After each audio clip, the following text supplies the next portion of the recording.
스스로 광야에 들어가 여기로 된 나무 아래서 고난 내 영혼 간구하는 것 오직 죽길 바램입니다. 아무 소망도 아무런 기대도 없는 여기로 된 나무 아래서 주여 나를 돌아보소서 주여 나를 도와주소서.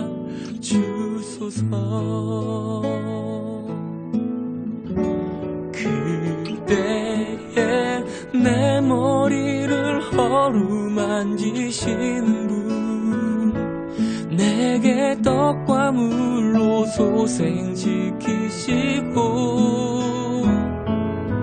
위로하여 새 힘 주어 가게 하시는 로뎀 나무 아래 하나님 낫게 하소서 주 이름으로 내 영혼의 소원 응답하소서. 낫게 하소서 주의 손으로 여기 로뎀 나무 아래서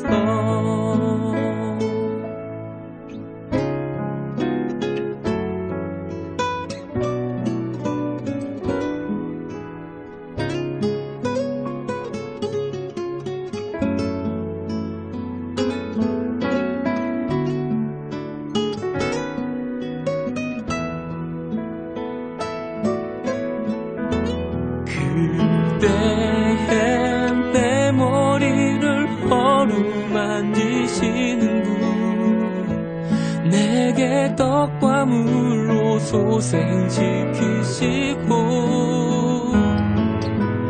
위로하여 새 힘 주어 가게 하시는 로뎀 나무 아래 하나님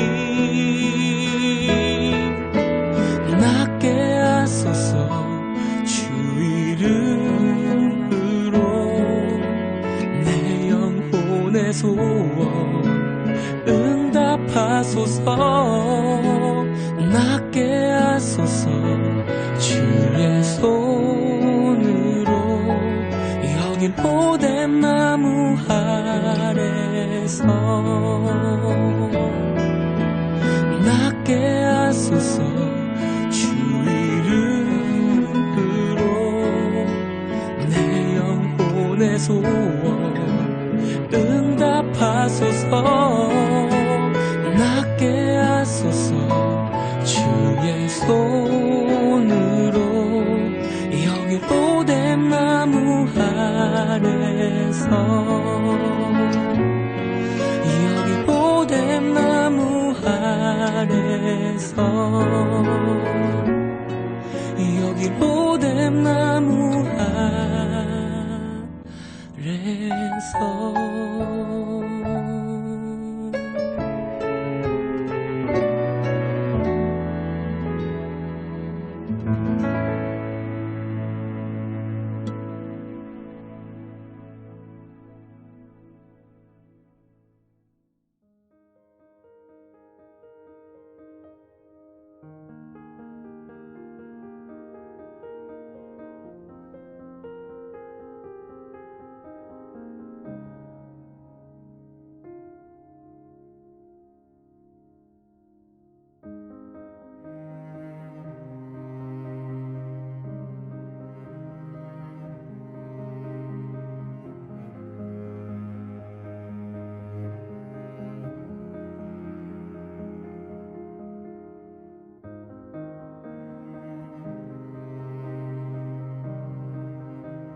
안녕하세요. 동네 작은교회 김종일 목사입니다. 오늘은 열왕기상 19장에 있는 이 엘리야의 연약한 모습을 통해서 하나님의 사람들이 사역의 현장에서 또 주님의 일을 감당하다가 겪게 되는 아픈 모습들 중에 한 모습을 우리가 좀 생각해 보려고 합니다. 사실 이 열왕기상 19장 앞에 18장은 엘리야 선지자의 강력하고도 놀라운 사역의 승리를 우리에게 극적으로 보여주고 있습니다.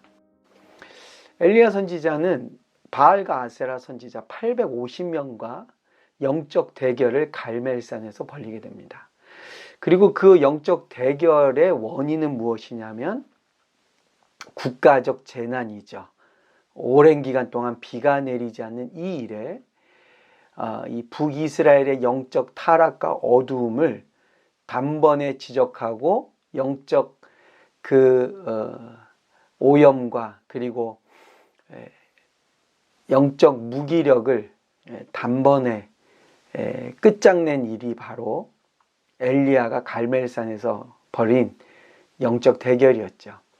거기서 엘리야는 놀라운 승리를 합니다. 그리고 바알의 선지자들을 전부 처단하고 북이스라엘에 비가 내리게 되는 놀라운 하나님의 회복을 이루는 사역의 승리자로 18장에 등장하고 있습니다.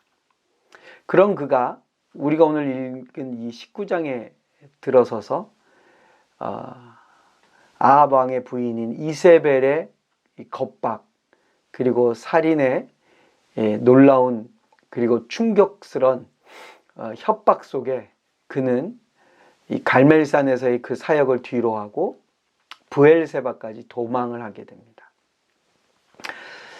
여러분, 우리가 아무리 훌륭하고 놀라운 일을 하고 사람들이 정말 깜짝 놀랄 만한 사역을 하고 하나님의 놀라운 일을 감당하지만 우리는 또 한순간 그 살해의 위협과 그 살인의 공포 속에서 도망자의 신세가 되는 것이 우리의 연약함인 것을 먼저 고백할 수밖에 없습니다.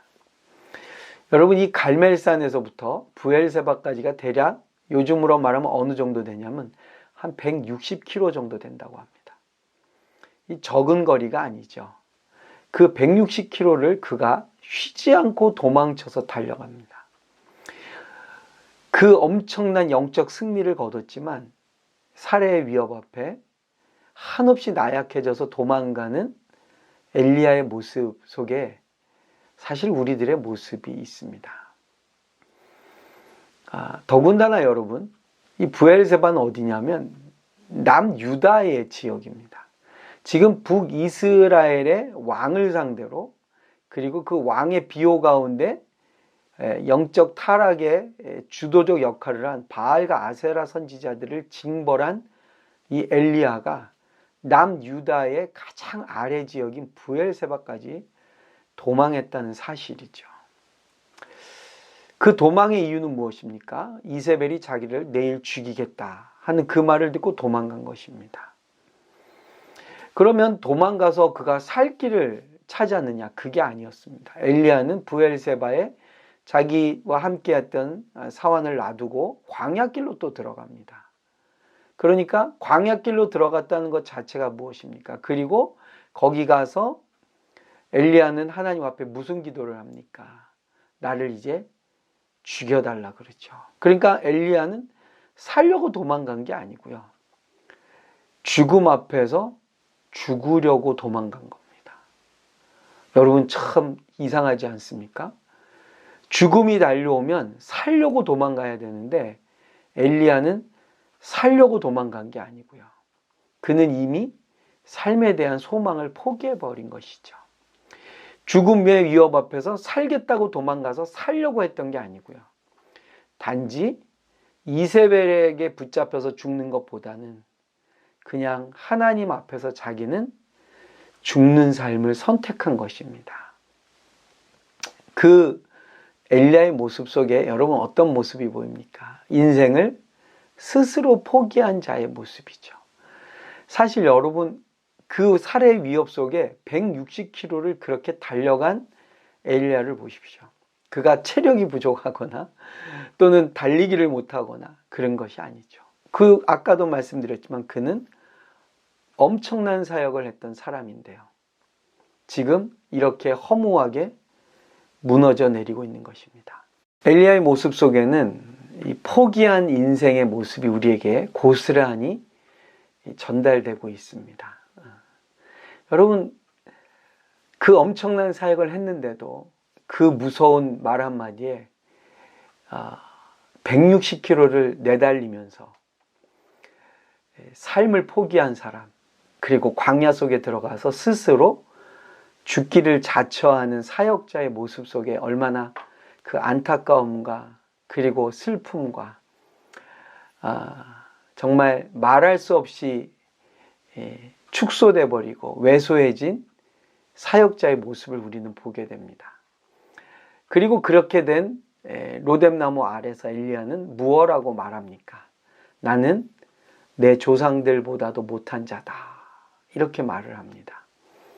열등감의 아주 끝판왕의 모습을 보여주죠. 여러분, 공포와 두려움 가운데 있으면서 심지어 엘리야는 어떤 이야기를 하냐면 나는 조상들보다 못하다라고 자기 자신을 조상들과 비교하는 모습을 보여주고 있습니다. 근데 여러분, 사실은 성경에서 엘리야가 처음 등장한 것은 열왕기상 17장 1절인데요. 이렇게 시작합니다. 길르앗에 우거하는 자 중에 디셉 사람 엘리야가 아합에게 말하되. 이게 엘리야의 등장의 첫 번째 묘사입니다. 엘리야는요, 그렇게 대단한 가문이 아니에요. 그의 집안에 부모님의 이름도 등장하지 않고요. 그의 가문이 얼마나 대단한 가문인지도 사실 보여지지 않습니다. 오히려 혜성처럼 등장한 사람이 누구냐면 엘리야였습니다. 그가 유력한 가문의 후계자도 아니었고요. 좋은 교육을 받았다라는 어떠한 기록도 없고요. 어찌 보면 요즘으로 말하면 듣보잡 같은 사역자였습니다. 그의 과거의 경력이나 이력이나 그 어떤 것도 내세울 만한 게 없는 사람이 엘리야였습니다. 그런데 하나님이 쓰시니까요. 그 오랜 기근과 그리고 비가 내리지 않는 가뭄을 끝장내고 비를 내리게 하고 아합 왕의 죄악을 지적하고 영적 타락을 일소에 해소하고 그 타락한 선지자의 무리들을 징벌한 일을 갈멜산에서 행했던 엘리야가 갑자기 인생을 포기하면서 무엇라고 말합니까? 나는 조상들보다 못하다고 이야기를 합니다. 사실 조상 중에 엘리야 같은 위대한 인물이 나온 적이 없었어요. 엘리야가 이 정도 훌륭한 사역자라고 근거로 내세울 만한 집안이나 배경도 없었습니다. 근데 왜 이렇게 말합니까? 열등감이 폭발해 버린 것이죠. 결국 엘리야는요, 어떤 모습을 우리에게 보여줍니까? 내면이 무너져 버린 것입니다. 이 내면이 무너진 엘리야의 모습 보십시오. 그는 사실은 상황이나 또는 그 분위기나 또는 그가 가지고 있는 능력과 상관없이 내면이 무너져 버리니까요. 그에게는 인생이 아무런 의미를 찾을 수가 없는 것입니다. 어저께까지 또는 바로 좀 전까지, 불과 얼마 전까지 그 놀라운 사역을 하던 이 사역자들이 이렇게 무너질 때가 있습니다. 그것은 환경도 아니고요. 조건도 아니고요. 무슨 외부에 또 엄청난 공포적인 사건이 일어난 것도 아니고요. 물론 그런 것이 있을 수 있지만 그것보다 더 큰 문제는 무엇이냐면 자신의 내면이 무너져 버린 것이죠. 그러니까 그는 그 먼 거리를 도망자의 신세로 도망가고 인생을 포기하고 죽여달라고 말합니다. 죽음이 무서워서 도망가는 자가 오히려 죽음을 구걸하는 자가 되어버렸습니다. 그리고 그 조상 중에 누구도 필적할 수 없는 조상들, 그들을 오히려 자기보다 더 뛰어난 조상들이라고 말하면서 열등감에 사로잡혀서 내면이 무너진 엘리야의 모습을 오늘 우리에게 보여주고 있습니다. 이 엘리야를 하나님이 치유하시는 방법을 보십시오. 천사가 나타나서 두 가지를 그에게 보여주십니다. 첫 번째는 어루만지셨다. 영어에는 그냥 단순히 터치하셨다 그럽니다. 엘리야는 굉장히 외로운 사역자였습니다. 동역자도 없었고요. 자신의 편에 든 훌륭한 조력자도 없었고요. 그는 홀로 외롭게 그 사역을 했습니다. 그런데 오늘 하나님께서 이 엘리야를 치유하시는 방법 중에 천사를 보내셔서 그를 만져주셨다라는 것이죠. 여기 터치하시고 어루만지셨다는 건 뭡니까? 엘리야를 안아주고 잡아주고 혼자가 아니라고 말해주는 하나님의 천사가 곁에 있었다라는 것입니다. 사랑하는 성도 여러분, 하나님께서 여러분의 곁에서 여러분을 만져주시기를 축복드립니다. 내가 혼자라고 느끼고 내 주변에 아무도 없다고 생각되고 나는 이 공포와 불안과 두려움 가운데 죽음을 향해 달려가서 쓰러져 있을 때에 우리 주님께서 여러분을 만져주실 줄로 믿습니다. 그리고 그 주님께서는 엘리야에게 무엇을 해주십니까? 그를 어루만지시고 그 다음 구운 떡과 물 한 병을 준비해 놓으시고 일어나 먹으라 하고 말씀하십니다. 하나님의 치유는요, 그를 만져주고 그리고 먹을 것을 주셨다는 것입니다. 영적인 어떤 세계, 영적인 치유, 영적인 어떤 변화, 그는 나중에 나옵니다. 호렙산에서. 그러나 지금 엘리야에게 필요한 것은 무엇입니까? 누군가 곁에 서 있어주는 것. 내가 혼자가 아니라고 느낄 수 있는 환경. 내 편이 되어주는 누군가 나타난 것이죠. 그리고 나로 하여금 밥을 먹여줬습니다. 먹을 수 있게 해주셨습니다. 먹을 수 없는 자리, 먹을 것을 얻을 수 없는 그 광야에서 이 하나님의 선지자를 배부르게 먹여주셨다는 것이죠. 이제 이 하나님의 어루만지심과 그리고 그 떡과 물 한 병은 엘리야를 다시 일어나게 합니다.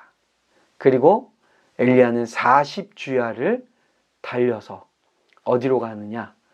바로 하나님의 산 호렙에 이르게 됩니다. 여러분 아까 갈멜산에서 부엘세바까지 가요. 한 160km 된다고 그랬는데요. 여러분 놀랍게도 하나님이 만져주심 가운데 떡과 물을 먹고 힘을 낸 엘리야는요. 이 부엘세바에서 호렙까지 무려 약 350km가 되는 그 거리를 40주야를 달려가서 호렙산에 다다르게 됩니다. 우리 하나님의 사람, 하나님의 사역자로서 우리가 엄청난 역사를 이루고 대단한 일을 한 것 같지만 한순간 우리도 무너질 수 있습니다. 엘리야를 보십시오. 그 엄청난 사역을 한 사람이 그 왕비 이세벨의 한마디에 심장이 오그라들고 사시나무 떨듯이 사람이 아무도 없는 광야까지 들어가서는 죽여달라고 부르짖는 연약함을 우리에게 보여줍니다. 그러나 하나님은 그런 하나님의 사역자, 하나님의 사람 엘리야를 다시 일으키십니다. 그를 만져주시고 그의 자존감을 다시 살려주시고 그에게 먹을 것을 주시고 그럴 때에 하나님의 사람이 다시 일어나서 죽겠다고 달려온 그 거리보다 2배가 되는 거리를 40주야를 달려서 하나님을 만나기 위해서 하나님의 산에 올라갔다는 사실입니다. 여러분 우리 인생에 갈멜산 같은 경험들이 있습니다. 엄청난 승리를 경험하고 당대에 누구도 이룰 수 없는 업적을 이루고 그러나 여러분 우리는 또 로뎀나무 아래 같은 인생에 그 한순간이 있을 수가 있습니다. 아무런 생각, 아무런 소망도 없고 죽기만을 구하는 하나님께 죽여달라고 호소하는 자존감과 모든 것들이 다 무너져서 열등감에 사로잡혀 있는 그런 인생의 순간도 있습니다. 그러나 우리 주님은 그런 우리를 다시 일으키셔서 호렙산으로 부르시고 호렙산으로 보내십니다. 지금 내가 좌절하고 낭망하면서 달려온 그 거리보다 2배가 넘는 거리를 다시 달려갈 수 있는, 그리고 그 호렙산에서 엘리야는 하나님을 만나게 됩니다. 사랑하는 성도 여러분, 우리가 어제까지 대단한 승리를 거뒀어도 오늘 낙심하고 낭망해서 로뎀나무 아래서 죽기를 구할 때가 있습니다. 그러나 오늘 말씀처럼 우리 주님께서 천사를 보내셔서 여러분의 마음을 만져주시고 여러분의 상한 심령을 치유하시는 역사가 일어나기를 간절히 축복드립니다. 그리고 여러분, 주님이 주시는 떡과 물로 다시 일어나셔서 2배가 넘는 거리를 달려가서 주님을 만나는 역사, 주님의 이름으로 다시 한번 이 시대를 하나님의 구원을 이루는 시대로 묵묵히 우리의 사명을 감당해 나가는 저와 여러분들이 되시기를 주님의 이름으로 간절히 축복드립니다. 감사합니다. 김종일 목사였습니다.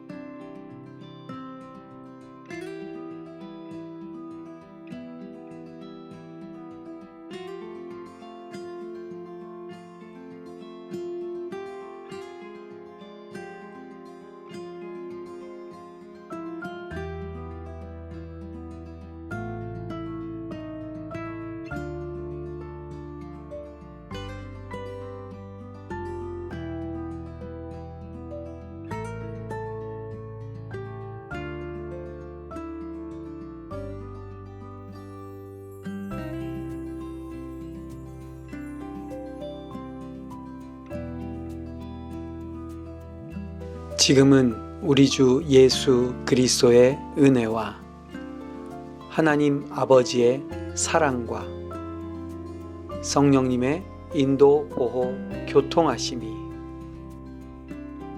형제들에게, 자매들에게 온 세상 위에 함께 계실지어다. 아멘.